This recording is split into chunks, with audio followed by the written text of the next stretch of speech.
Kemudian Rasulullah, kenapa kita tadi bersolawat? Mari kita masalah waktu Nabi kita.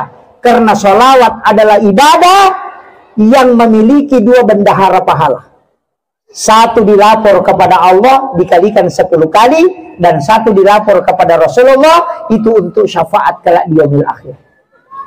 Jadi satu-satunya ibadah yang dua unsur nilai pelaporannya itu cuma solawat. Ya koma sempajangi dilapor kepada Allah. Tapi kalau solawat selain kepada Allah ada juga disampaikan kepada Nabi. Kelak catatan ini akan disatukan dan itulah menjadi syafaat.